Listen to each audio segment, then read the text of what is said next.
Is the other shoe about to drop? Stay tuned.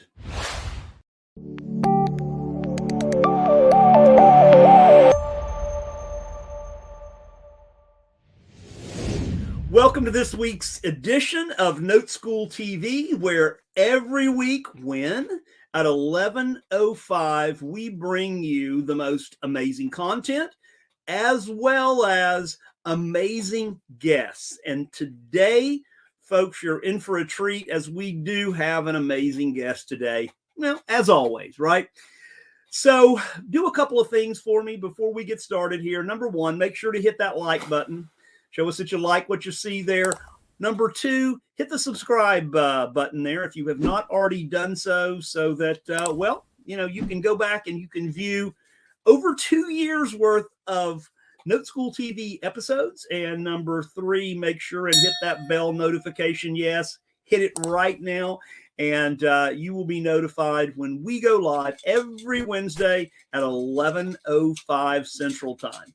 A couple of other things. Number one, make sure and continue to send us your comments. We love to hear what you have to say about what we're bringing to you each week. And if you have something that you feel really strongly about that you would like to talk about that's going on in the real estate, mortgage, housing business right now, shoot us a comment there as well, and we'll look at that and make some decisions there also. So yeah, go ahead and continue to do that. And if you would like to know more about Note School and what's our Note School motto, where we teach you how to close more deals, we show you how to close more deals. And so make sure and do that. Go to noteschool.com/TV. Again, noteschool.com/TV. So we are not going to do the news piece today because, well, Kevin, our guest today is going to, we got a lot to talk about. So without any further ado, I want to bring on my friend, one of the smartest guys I know, my go-to guy for analytics, Mr. Kevin Moore. Joe, good morning. How are you? You know what? I'm doing very well. 5 by 5. You're looking dapper this morning. Thank you.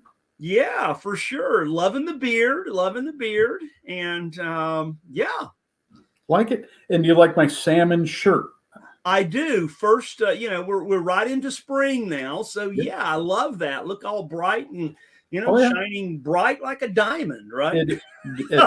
Joe, as you and I talk about once or twice a week. And as you know, all the Michiganders are very excited because spring is here. It's the first day of being able to buy fresh Oberon. The freighters are back on the lake. So we're ready to go. And you and I were talking this morning, kind of in prep for the call. And we are waiting for our friend Jay Poe to see what he's going to do today, right?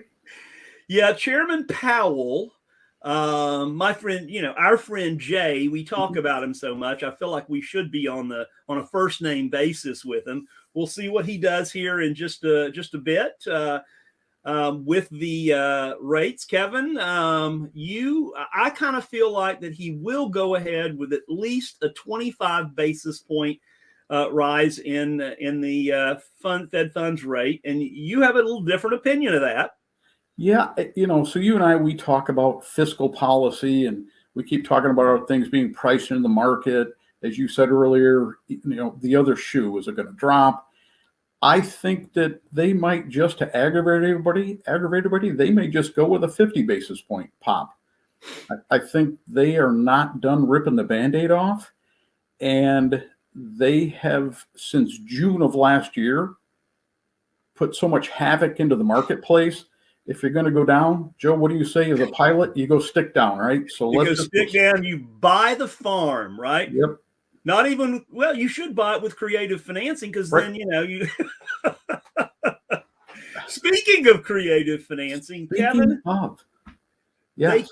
we could not have written a better script as far as how to deal with all the, the uncertainty, I would say, in the market and with the banks and so on, as far as a good time for creative financing to kind of come to the rescue. Absolutely. So, Joe, you and I have known each other for years. My job, one of the things I love to do is I like to get actionable data that can be verified and then show you how to take it and put it to work in your business. And you Yep. and I, yeah, last week we were just kind of shooting the BS, and you're like, hey, what do you think about this, and this? And my one sentence to you was, I don't think there's been a better time. The government could not have teed up a better scenario where we know in real estate for the next 6, 12, 18 months, creative financing is going to increase. And there's there's really two factors to that. We'll kind of build on those as we go. Yeah. But then also, Joe, as you know, I like to cut through the noise, which is, guys, don't get all, shiny object, right? Where there's a squirrel running across everything. Just focus, implement, and take what the market's going to give you. So that's what we're going to spend some time talking about, what the market's giving us right now. Yeah, so let's get our slides up here. And the first slide we have were some bullet points that you sent me, Kevin. And this is leveraging the current market to scale your seller finance transactions. And so, first up, we have what current market conditions do we have when it comes to mortgage rates and housing supply? And I'll talk to the past, and then you kind of talk to the future, because you can be the guy with the talking about that. So, Kevin, we've had a shortage of housing, right? NAR, National Association of Realtors, has said that we're somewhere in the $3.5 to $5.2 million shortage of housing and housing supply. But we had that blip where we had 2 to 3% rates, and housing could go up, right? Because we had a low rate, right? And so now when the rates start coming up and the inventory still isn't kind of going up, let's talk about what that looks like, today and into the future. Okay. So with the press, we have news feeds, buzz feeds, we got all kinds of feeds coming at us. We've got all the talking heads that at 8 o'clock in the morning tell us one thing, at 4 o'clock in the afternoon they tell us something different. Here's what we know. If we look at a trend, and to me, I define a trend as something that is 5 years, 10 years, 15 years, 20 years. Do we really have a supply problem in the United States? Right. With existing houses and then new construction? The answer is yes. It's not new. We've known it. The new housing market, new construction crashed in 07, 08, 09. It has never fully recovered. Right. But they have been operating at a high level of momentum, especially the last 30 months, because they knew they had a very, very short window with artificially low interest rates. And Kevin, speaking of that, really, we did have the challenge. Then, then the pandemic kind of exacerbated that challenge. But I think what happened back in 05, 06, 07, 08, banks were throwing money at builders to go out and, tens of thousands, millions of houses were being built. And I think probably builders got a little bit smarter this time, and the lenders got a bit smarter as well, because they didn't throw money at the builders to build excess inventory. Thoughts? Correct. So the builders this time were much, much more, I'll say, thoughtful, in that they didn't get over their skis, where they looked at what the absorption rates were. They also looked at things such as affordability, which is, we're not going to build something that people can't afford to buy, because it doesn't make sense, right? So these are, what do we call them? Like a macro argument and a micro, right? Which is, take Lennar, take Pulte, take all the big tract builders. Pulte is not building at the same price point in Indianapolis, Indiana, that they're doing in Austin, Texas, or in Orlando, Florida. They take and they adjust it at the micro level for the people that are living there. That's right. Right now, they're not backpedaling, they're adjusting on the fly, because last June, so June of 2022, the Fed, in their infinite wisdom to help us, started doing what, Joe? They started raising interest rates.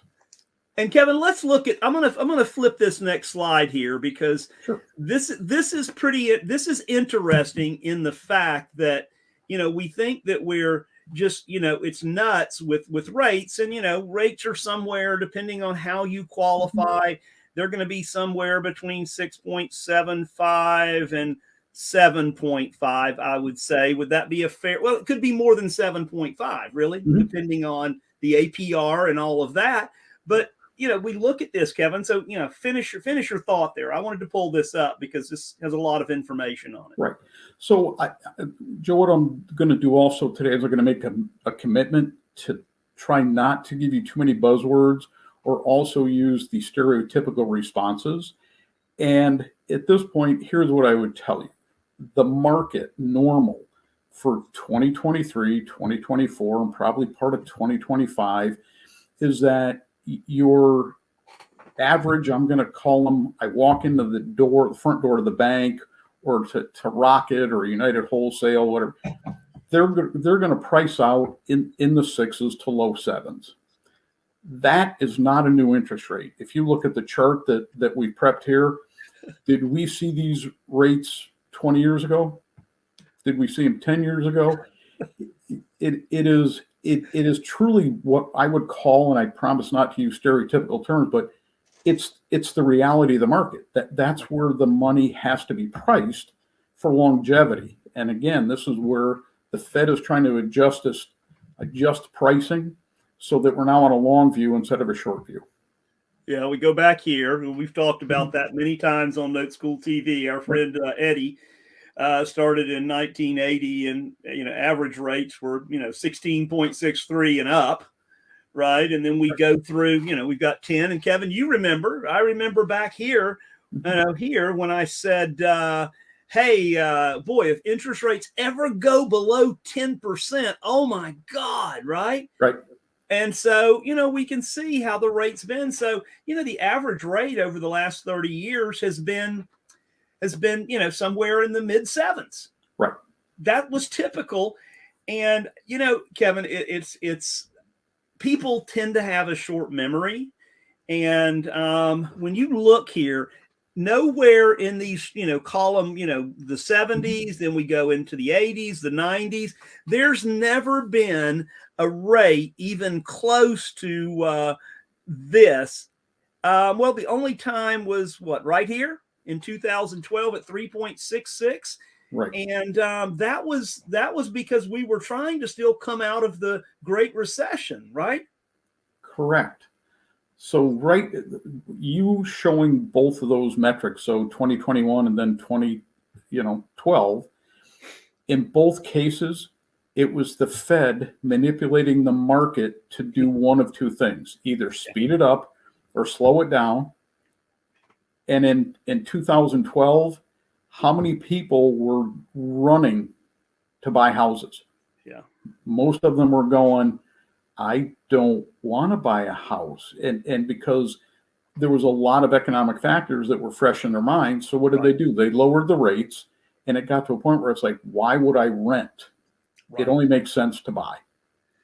Yeah, and you mentioned Orlando just a second ago, and I was in Orlando, and I was going from Disney over to the Turnpike to come home. We'd been up there for a few days with the motorhome, and driving down Osceola Parkway, which is down by Disney.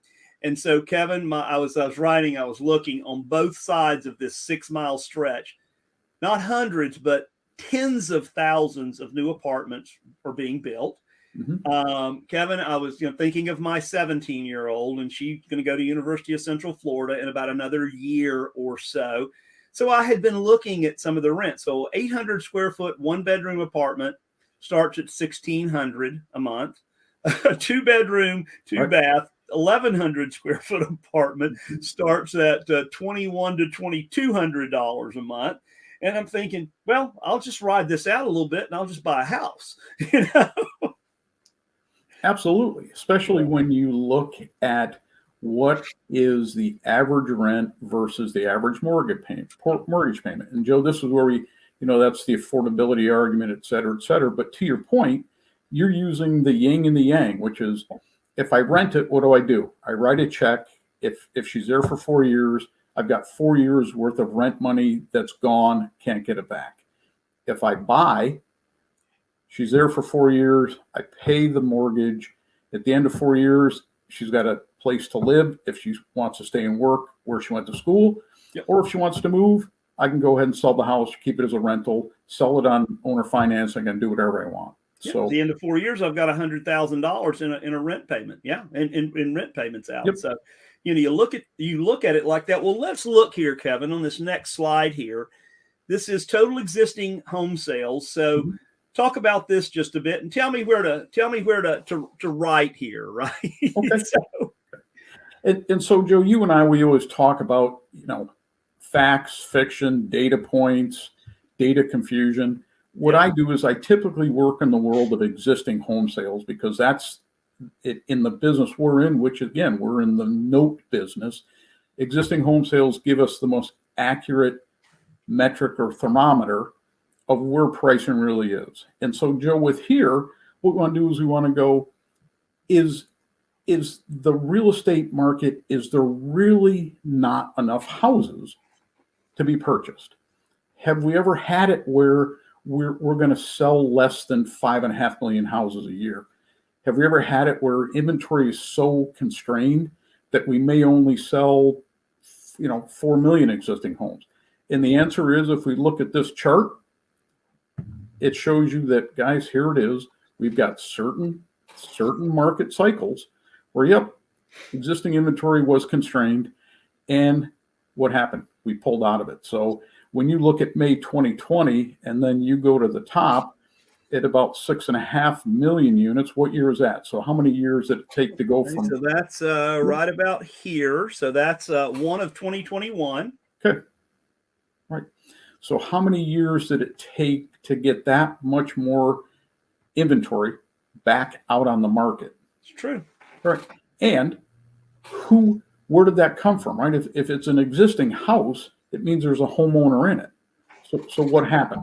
What was the impetus for, right? What was the impetus for them to go, hey, I'm going to put my house on the market? And then once they do that, they have to do one of two things, right?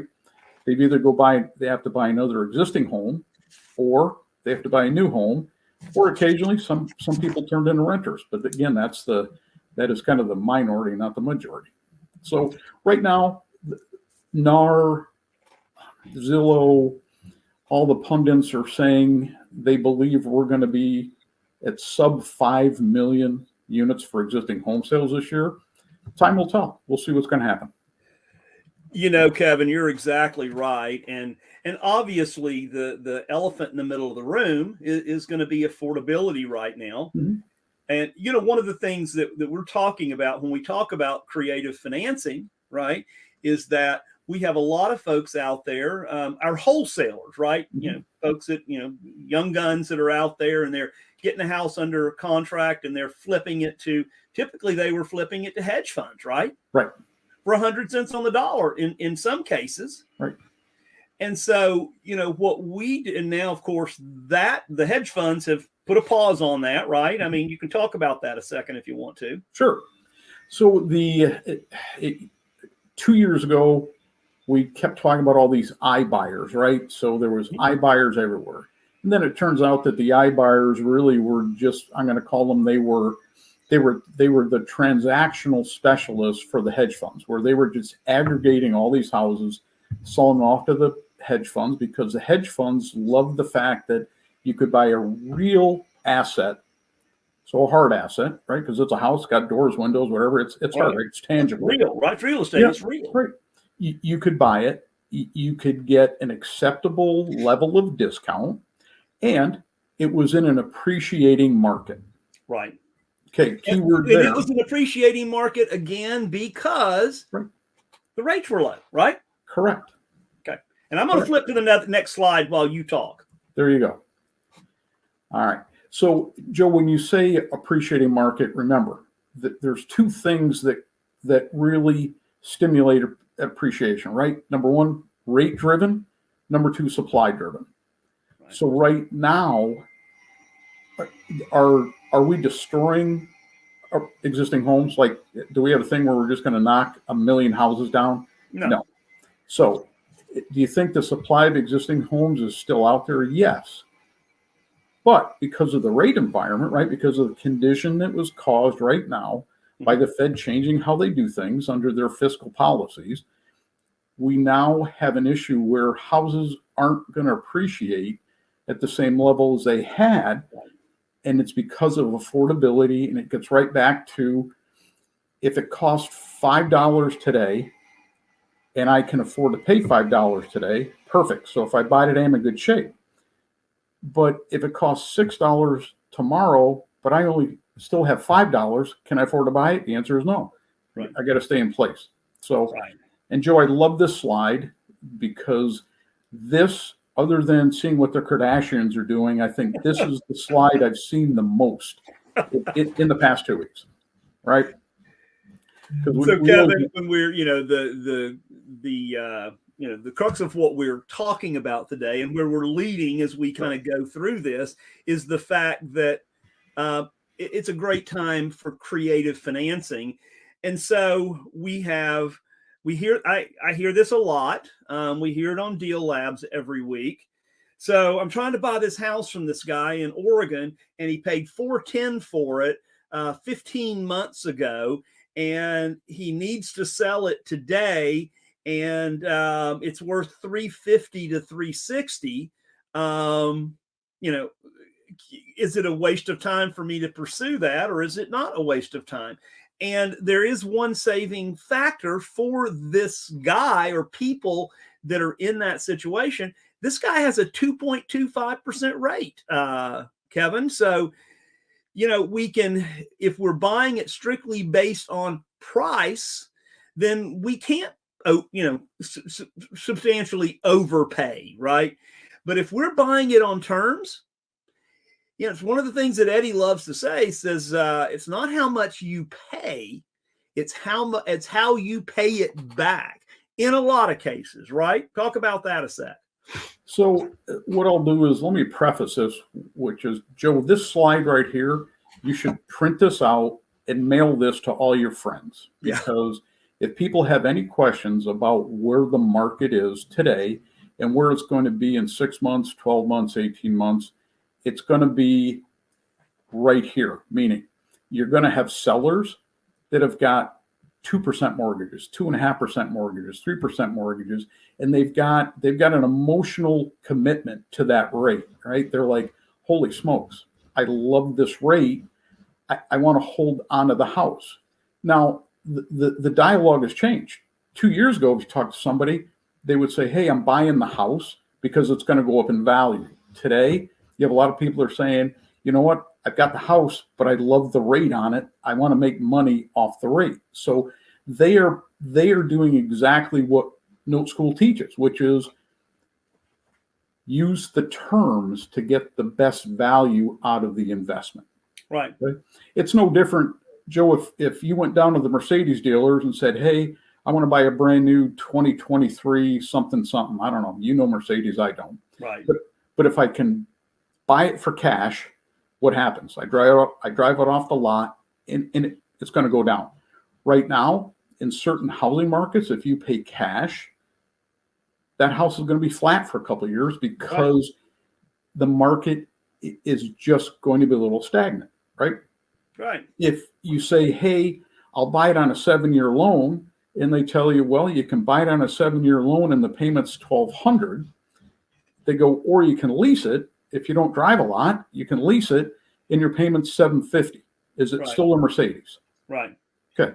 So same thing. Right now, I truly believe that because we have so many people that have low rates, 3%, 2.75%, 2.5%, 2%, et cetera. Right.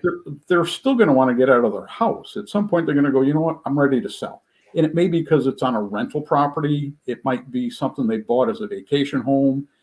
They may have tried, Airbnb or VRBO, whatever. But they're like, you know what, I've got enough real estate, or I want to go to a different spot. Like you're getting to a point where you and your wife are going to be empty nesters. Mm-hmm. You're going to go, you know what, I refinanced 2 years ago at 2.5. Right.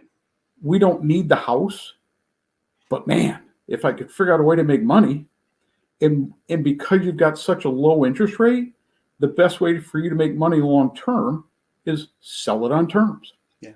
It's the arbitrage, Kevin. The difference Correct. between, looking here at January of 2022, you got a $320,000 loan at 3%, and the payment's $1,250 a month. And now we're where we are, and this is 7.1%. That's my attempt at a percentage there. You got $2,100 a month. So you're, $800 a month in difference, and that's huge. And so when we talk about, we can either pay you cash and it's X dollars, or we can give you what you're asking and what you'd like to have or close to it. But you're going to have to work. If we work with you on price, you're going to have to work with us on terms to get this paid. And that's what it is. And so that's why creative terms work today. It's either price or terms. Right.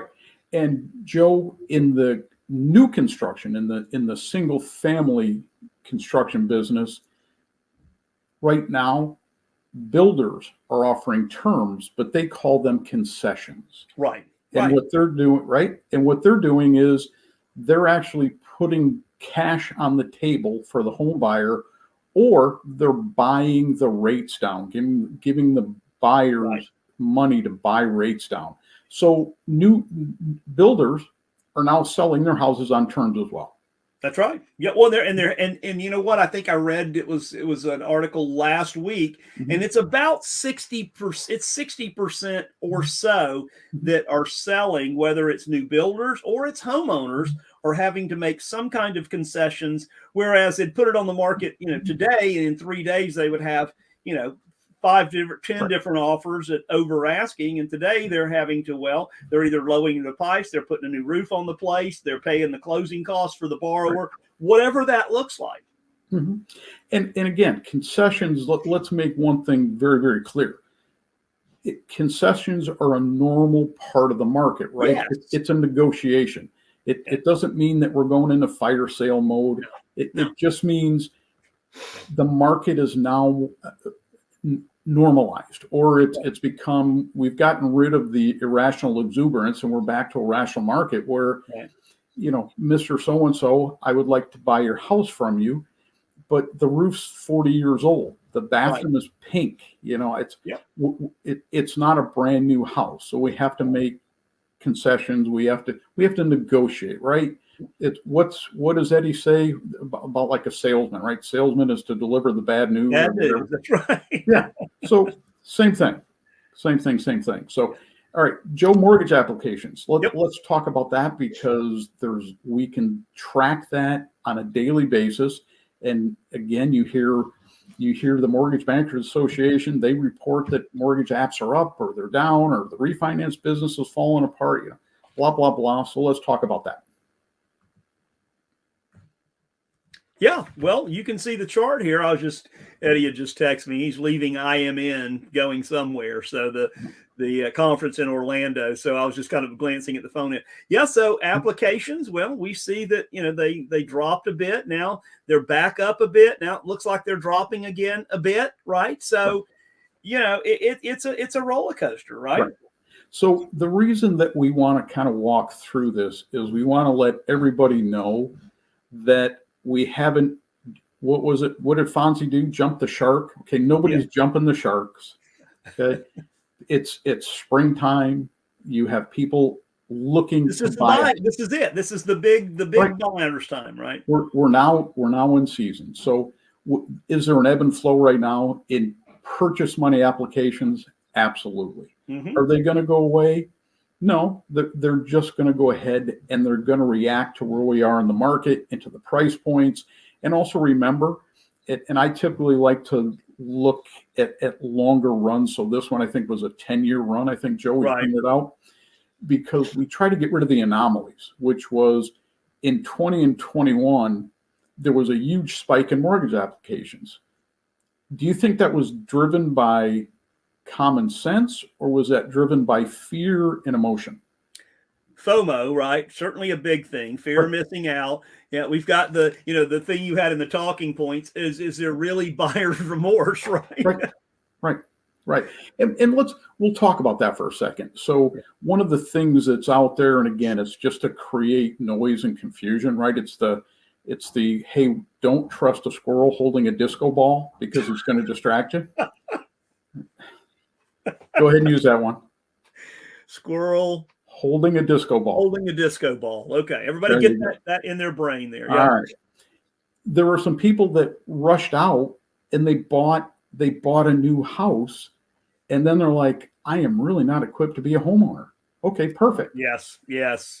Now, take advantage of that, because that person probably has a sub 3% interest rate, and they're not sophisticated or experienced. It's like, I bought a house. How come? Well, I was on a Zoom meeting, and everybody in the Zoom meeting was buying a house too. Okay. Right. And I clicked the button. In 2021, there were some stats out there where in some markets, Texas, Florida, Oregon, Idaho, et cetera, certain markets, 80% of the houses that were sold, people never even saw them. They bought them off the internet. They just pushed a button. Yep. Okay.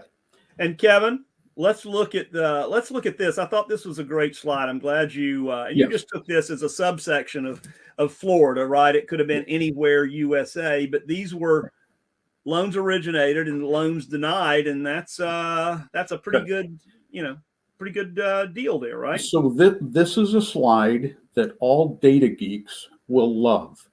Like, they'll be like, oh, thank God, here's some real drill down data. For everybody else who's not a data geek, it's okay, now I understand what you're talking about. So what this is this is the state of Florida. This is one lender in the state of Florida. Rocket, which is one of the biggest. Yep. In 2022, they took how many thousands of applications to purchase a home? And I think, Joe, what's the number on that? Was it like $1 billion or something? I mean, it's a crazy number. Well, the amount on the top line of loans originated was 22 billion, 80, Right. Yeah. Okay. Now let's circle the most important number. And again, I filtered this where it was loans originated, meaning somebody applied for a loan. Doesn't mean they got it. Right. And then I gave you application denied. And that means was 17,000. So 20% basically, Kevin, of those that applied were denied in 2022, right? Correct. Which totals about 4.332 billion. Correct.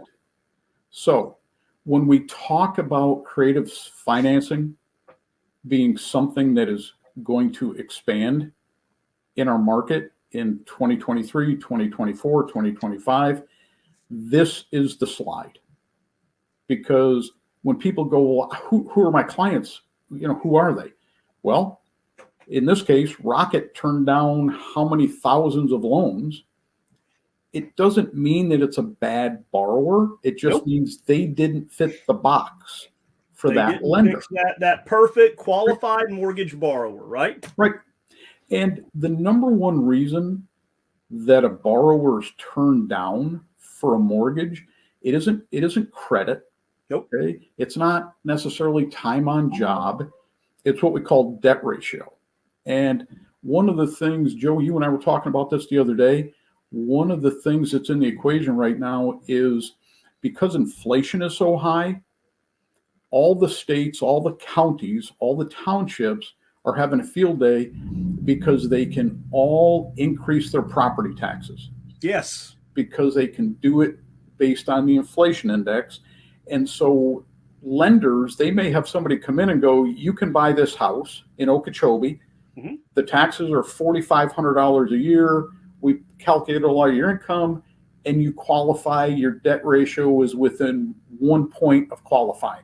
Oh, but by the way, your homeowner's insurance just went up from $4,000 to $6,500 a year. Correct. And when they figure out your escrow, they also have to use the new property tax valuation. So next thing you know, we have to turn you down because instead of you being at a 35, 38, 39 debt ratio, you're now at a 49 or 50% debt ratio. Right. And either you have to bring more money in to lower it, or we're going to turn you down.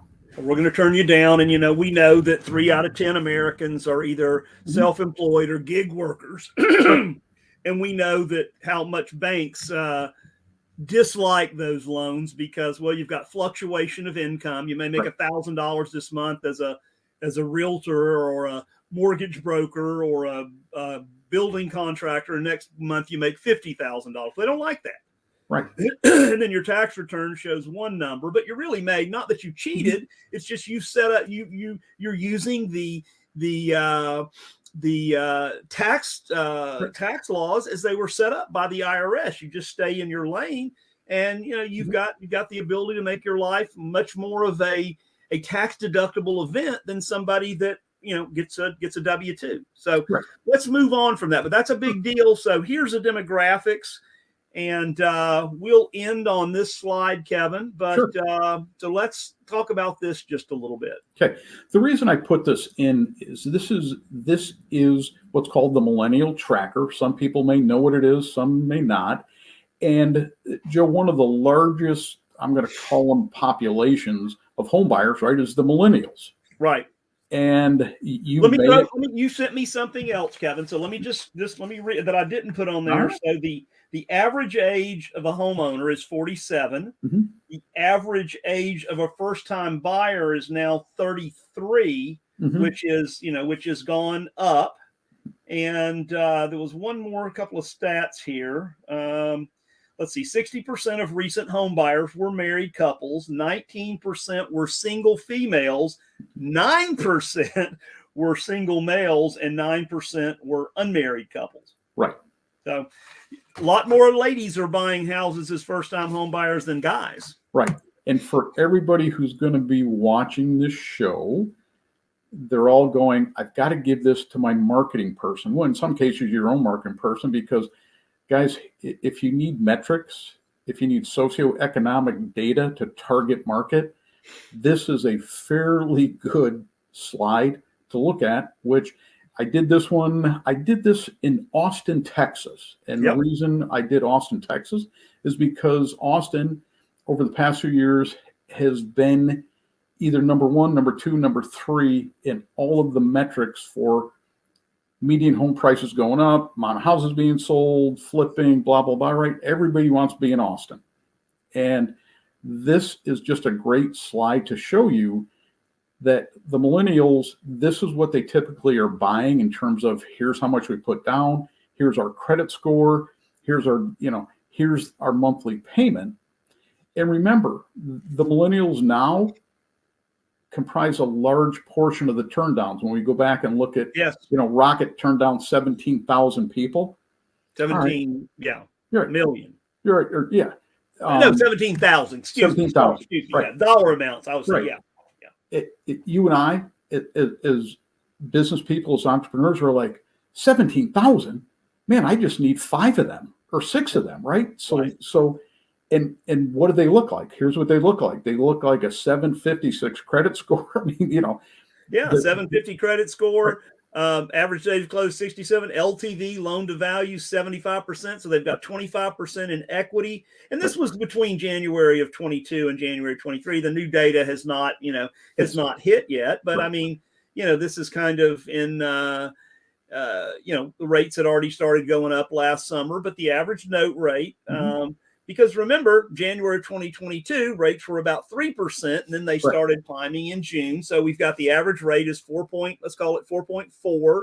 Right. Look at your debt to income ratio, fits in there pretty well, 27 on the PITI payment, and then 36% on all the revolving and installment debt, including your house payment. So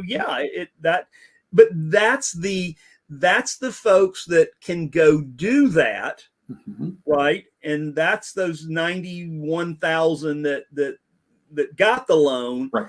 And then we would just have to say that, well, the guys that we're dealing with, that 17,000, they probably had that credit score, Kevin. Correct. They had 20 to 25% as a down payment. It was just this number, that DTI number, right? That debt to income ratio number that was a problem. You know, they may have been more like 43% based on their income, or it just, you know, again, when we're looking at this penalty box buyer is what we call them. That's the person that we're going to be able to help. And I'd say that probably right now, Kevin, it's somewhere between 30 and 40% of the borrowers out there fit into that box. And if 1 in 3, or if 3 in 10 are entrepreneurs, you know, self-employed gig workers, you know, that kind of thing, that kind of fits right in there. The numbers just kind of, the puzzle pieces just kind of fit together. Right. Absolutely. And you work every day with people that they bring you deals to the deal lab. They want to talk about structuring loans, structuring notes, etc. And to your point, you may have somebody who, when a rate's 4.5, they're at a 36, 37. If the rate's at 6.5 or 7, they're knocked out of the box. Right. The big guys are going to go, sorry, we can't lend to you. Right.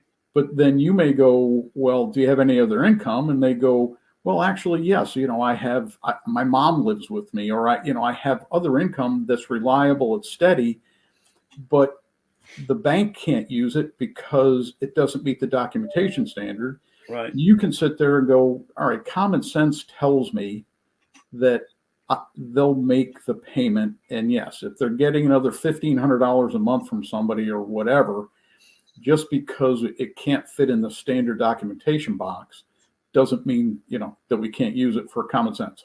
Well, Kevin, there was a term that we used, you know, back in the day, and this was when most lenders just didn't need to check a box. And for entrepreneurs, for self-employed and so on, it was called recasting your income. Yes. Remember that? I remember that one. And so it was just taking, you know, some of this money that's over here that's, you know, that we get to write off as business owners and bringing it back over in here. But there's not a box there for that, Kevin. Correct. There's not a box there for that. And that is where we always used to joke, where as a business owner, you have your business and you have your financials. Yeah. And then you have your accountant. And none of the math matches, because the accountant is going to take it and move things around for you to create the best tax situation for you. Exactly. Right.